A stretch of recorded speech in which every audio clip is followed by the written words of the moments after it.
వేదశాస్త్రాలలో నారీ సత్కారం. వేదం స్త్రీని సౌభాగ్యలక్ష్మిగా కీర్తిస్తుంది. స్త్రీ ప్రథమ దేవతగా, ప్రథమ గురువుగా ఉంటుందంటుంది. నిజంగా స్త్రీయే బ్రహ్మగా, జ్ఞానస్రోతస్సుగా ఉంటుందంటుంది ఋగ్వేదం. స్త్రీల చతుర్వేదవేత్తలై యజ్ఞాది క్రతువులు చేయిస్తూ ప్రవచనాలతో మానవులకు ధర్మోపదేశం చేయాలంటుంది వేదం. స్త్రీలను సదా ప్రసన్నంగా ఉంచాలని, అందులోనే కుటుంబ సంక్షేమం ఉందని మనుమహర్షి అంటారు. స్త్రీ ప్రసన్నంగా ఉంటే కుటుంబమంతా ప్రసన్నంగా, ఆనందంగా ఉంటుంది. లేకుంటే కుటుంబమంతా అప్రసన్నంగా, దుఃఖితులుగా ఉంటారు. స్త్రీ శోకించే కులం కానీ, ఇల్లు కానీ శీఘ్రంగా నశిస్తుంది. ఆనందంగా, ఉత్సాహంగా ఉండే స్త్రీలు గల కులం, గృహం వర్ధిల్లుతాయి. ఎత్ర నార్యస్తు పూజ్యంతే రమంతే తత్ర దేవతాః, ఎత్రైతాస్తు న పూజ్యంతే సర్వాస్తత్ర ఫలాః క్రియాః. స్త్రీలు పూజించబడే, గౌరవింపబడే చోట దేవతలు విహరిస్తారు. అంటే విద్య, పరోపకారాది సద్గుణాలతో విరాజిల్లే స్త్రీ పురుషులు ఆనందంతో విహరిస్తారు. దానికి భిన్నంగా స్త్రీ సత్కారం లేని చోట దేవతలు తయారు కాకపోగా అచ్చటి ప్రయత్నాలన్నీ నిష్ఫలములవుతాయి. పెళ్లిలో గౌరీ పూజ ఎందుకు? పెళ్లిళ్లలో గౌరీ పూజ ప్రధాన క్రతువు. ఇంతకు గౌరీ పూజ ఎందుకు చేస్తారో తెలుసా? గౌరీ అంటే గౌరవర్ణం కలది అని అర్థం. తెలుపు, ఎరుపు, పసుపు, బంగారం, కుంకుమ పువ్వు వర్ణాలు కలగలిసిన తల్లి గౌరీ. నల్లగా ఉన్న పార్వతీదేవిని కాళీ అని పరిహసించాడు పరమేశ్వరుడు. ఆ పరిహాసానికి ఆత్మాభిమానం దెబ్బతిని స్వామివారిని వీడి భూలోకానికి వచ్చి తపస్సు చేసి తన రంగును మార్చుకొని శివుణ్ణి మెప్పించి వివాహమాడింది. అంటే భర్త తిరస్కరించిన అదేవిధంగా పార్వతీదేవి మాంగళ్యబలం చాలా గొప్పది. తన మాంగళ్యబలం మీదున్న నమ్మకంతోటే తన పతిదేవుడు క్షీరసాగర మథనంలో వెలువడిన కాలకూట విషాన్ని ఉండగా చేసుకుని మింగుతున్నా వారించలేదు. ఆ నమ్మకం వమ్ము కాలేదు. బ్రహ్మ విష్ణువులు కూడా సాహసించని విషాన్ని మింగిన గరళకంఠుడు, విషకంఠుడు, నీలకంఠుడు అయ్యాడు తప్ప ఆయనకేమీ కాలేదు. ఆ మాంగళ్యబలం ఉండాలని వివాహానికి ముందు కన్నెపిల్లల చేత గౌరీ పూజ చేయిస్తారు. కాబోయే దంపతులు ఆది దంపతులైన గౌరీశంకరుల ఆశీర్వాదాలతో ఆది దంపతుల్లా నిలిచి ఉండాలన్న ఆకాంక్షతో. వీటిని గురించి సంక్షిప్త వివరణ. స్త్రీలకు యజ్ఞోపవీతం. యజ్ఞోపవీతంలో 3 ప్రోగులుంటాయి.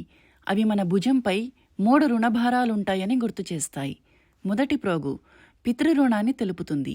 మనకు శరీరాన్నిచ్చి, పాలించి, పోషించి ఎన్నెన్నో సేవలు చేసిన తల్లిదండ్రులకు మనం రుణపడి ఉంటాం. కనుక వారు వృద్ధులైనప్పుడు వారి సేవ చేసి ఆ రుణం తీర్చుకోవాలి. రెండవది దేవరుణం.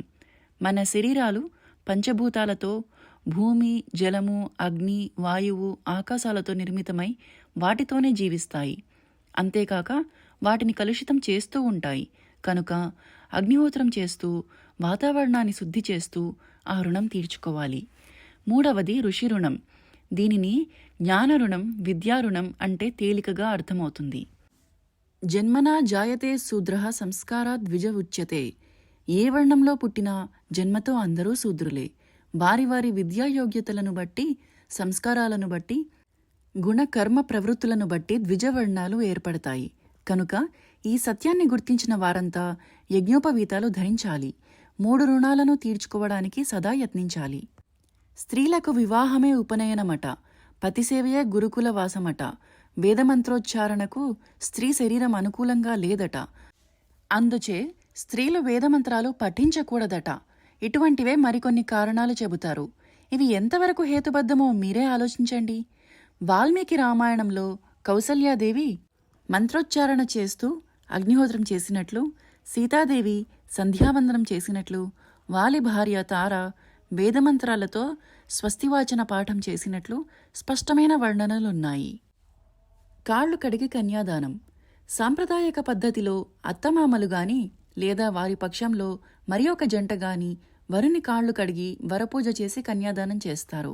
ఇది మంచిది కాదు. అత్తమామలు కూడా తల్లిదండ్రుల వంటి వారే.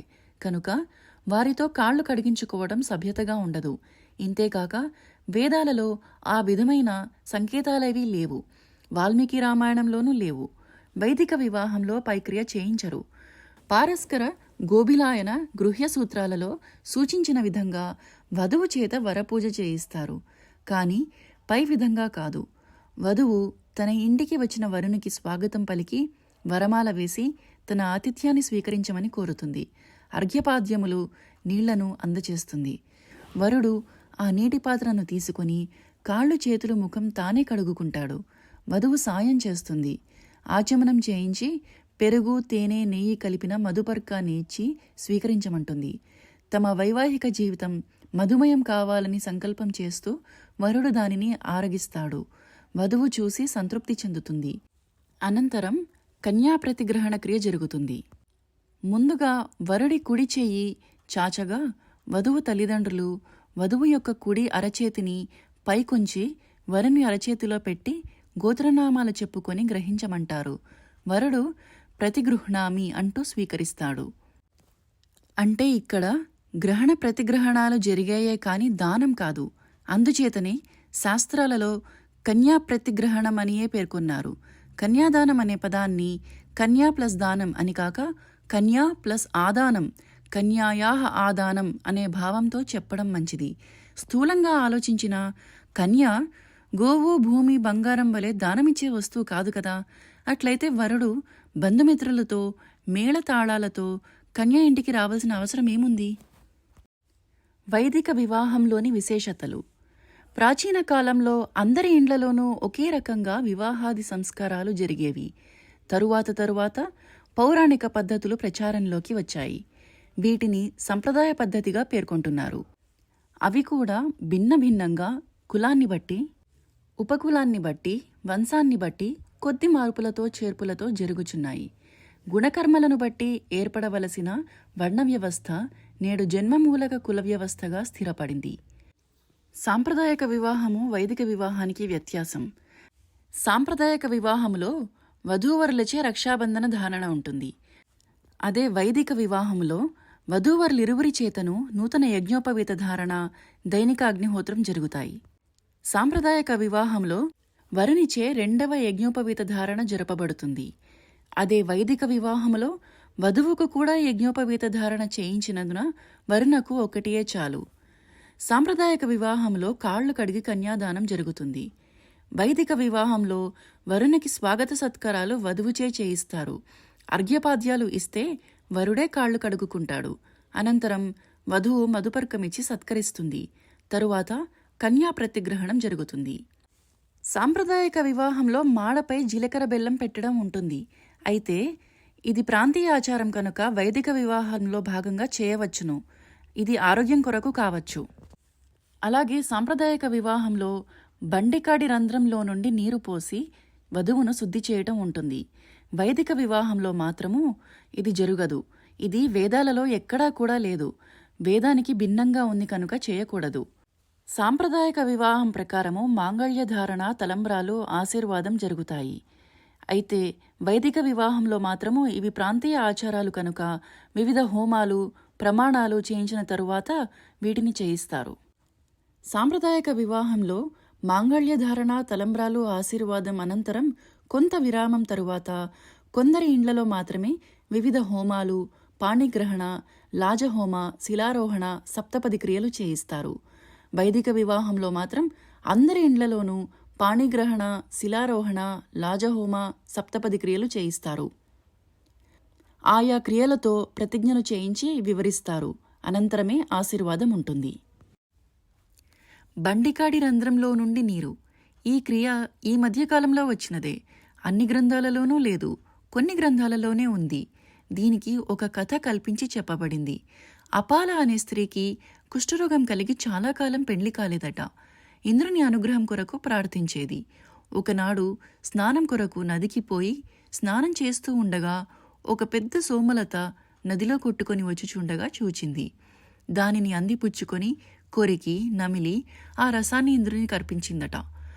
అందుకు ఇంద్రుడు ప్రసన్నుడై బండికాడి రంధ్రం నుండి నీటిని వెడలించి ఆ నీటితో అపాలను 3 సార్లు శుద్ధి చేయగా ఆమె కుష్ఠరోగం పోయి సూర్యవర్చస్సు గల దానిగా నయ్యనట.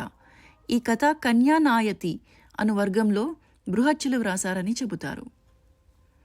సోమలత గొప్ప ఔషధి కనుక దానివల్ల ప్రయోజనం ఉంటుంది. కానీ బండికాడి రంధ్రంలో నుండి వచ్చిన నీరు కుష్ఠరోగాన్ని పోగొట్టిందంటే నమ్మశక్యంగా లేదు. ఏమైనను ఇది వైదికం కాదు కనుక ఆర్య పురోహితులు చెయ్యరు. సాంప్రదాయకులు ఈ క్రియ అయిన వెంటనే మాంగళ్యధారణ చేయించి తలంబ్రాలు పోయిస్తూ ఆశీర్వాదాలు చెప్పేస్తారు. చాలామంది దూరం నుండి అక్షింతలు వేసేసి అనగా విసిరేసి భోజనాలు చేసి వెళ్ళిపోతారు. అనంతరం కొద్దిమంది సమక్షంలో కొందరి ఇండ్లలో మాత్రమే వివిధ హోమాలు, పాణిగ్రహణ, లాజహోమ, శిలారోహణ, సప్తపది మొదలగునవి జరుగుతాయి. అసలైన ప్రతిజ్ఞలు, ప్రమాణాలు ఆ క్రియలలోనే ఇమిడి ఉన్నాయి. బంధుమిత్రులంతా వచ్చింది ఆ ప్రమాణాలకు సాక్ష్యాలుగా ఉండటానికి. కానీ ఆ సమయంలో ఉండేవారు కొద్దిమందే. వారును శ్రద్ధగా వినరు. పురోహితులు ఆ మంత్రార్థాన్ని తెలుపరు. మొక్కుబడిగా మాత్రమే వాటిని చేస్తున్నారు. ఈ క్రియలు కూడా అందరి ఇండ్లలోనూ చేయించరు. కారణం తెలియదు. హిందూ వివాహ చట్టం సెక్షన్ 7 ప్రకారం సప్తపది చాలా ప్రధానమైంది. అది లేకుంటే వివాహం కానట్లే. కనుక వివేకవంతులు ఇప్పటి నుండైనా జాగ్రత్త వహించి పురోహితులను ఆ క్రియలు అందరి ఇండ్లలోనూ చేయించమని కోరండి. సంస్కృతంలోనూ చదివే ఆ మంత్రాలలోనూ ప్రతిజ్ఞలను తెలుగులో వివరించమని చెప్పండి. అప్పుడే వధూవరులకు పెళ్లినాడు చేసుకున్న ప్రమాణాలేమిటో తెలుస్తాయి. అగ్నిసాక్షిగాను పెద్దల సమక్షంలోనూ జరుగుతాయి కనుక అందరూ సాక్షులుగా ఉంటారు. వధూవరులలోనూ చక్కటి ప్రభావాన్ని చూపిస్తాయి. నైతికంగా వాటికి కట్టుబడి ఉంటారు.